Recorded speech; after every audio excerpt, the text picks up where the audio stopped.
রাত প্রায় ২টা। মিরপুর ১ আর ২ এর মাঝামাঝি তেলের পাম্পের ঠিক উল্টো পাশে ফুটপাতে শুয়ে আছে কয়েকজন বৃদ্ধ নারী ও পুরুষ।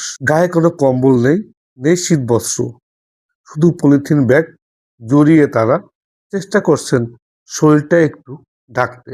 কেউ মাথা নিচে ইট, কেউ আবার খালি রাস্তাকে বালিশ বানিয়ে শুয়ে আছেন। কাছে গিয়ে কথা বললে তারা বলছেন, ২ দিন ধরে এখানেই শুয়ে আছি। অনেক মানুষ আছে, যায়, কিন্তু কেউ শীতবস্ত্র দেয়নি।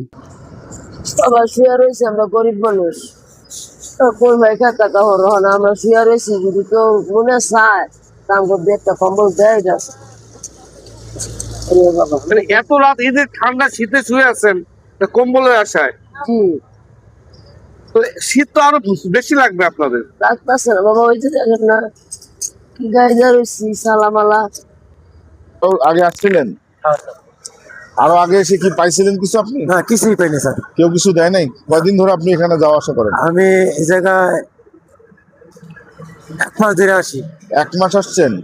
তো এখানে তো মাঝে মধ্যে না কেউ কম্বল খাবার নিয়ে আসে? আমার দিছে না স্যার। আমি এদিকে কইছি যে স্যার আমার আমার কিছু নাই, যে আমার একটা কম্বল দেন স্যার। তুই ভিতরে তুই মনে সকালে বেঁচে গাবি। তাই? তো আপনি করেন কি? আমি স্যার কিছু কর্ম করি না। কিছুই করেন না? পেট তো চালাইতে হয়। পেট আল্লাহ দিলে দরবারে থাকি। দরবারে মাজারে থাকেন? হ্যাঁ। এখানে তো পাওয়ার আশায় আসছেন, এখানে কয়টা কম্বল পাওয়ার জন্য, কয়টা ভাত খাওয়ার জন্য যদি কেউ দেয়। হ্যাঁ, কিন্তু আজকে কেউ দেয় নাই। আজকে এখনো পর্যন্ত পাইনি। আপনি এর আগে এখানে যে আসছেন, আপনি কি কখনো কম্বল বা কোনো খাবার পেয়েছিলেন? কিছু দেয় নাই? কিন্তু ওই যে আপনার পরিবার, যা বাসায় কে কে আছে? বাসায় একাই আমি। আপনি একলা? কি করেন আপনি কর্ম? এই যে টাক টুক টাইচের কাম করি, পাইলে করি, না পাইলে বাসায় থাকি, এই যে উঠি থাকি বেড়াই। তাই? তো এখন এই যে কম্বল বা কোনো খাবার যদি পায় তাহলে আপনার সুবিধা হইতো। দিলে মানে ওটা খাই, না পাইলে নাই। আপনার শরীরে আপনার শরীরে তো পোশাক গরমের আছে, কম্বল লাগবে, কম্বল প্রয়োজন না? এই মানুষগুলো কোনো ভিক্ষা চাইছে না, তারা শুধু চাচ্ছেন একটু উষ্ণতা, একটা কম্বল, একটু মানবিক স্পর্শ।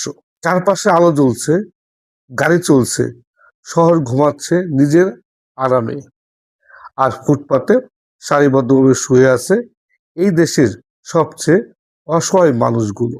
এই দৃশ্য দেখে শরীরটা কেঁপে ওঠে, ভাবতে কষ্ট হয়, তারা আমাদেরই দেশের মানুষ, আমাদেরই সমাজের অংশ।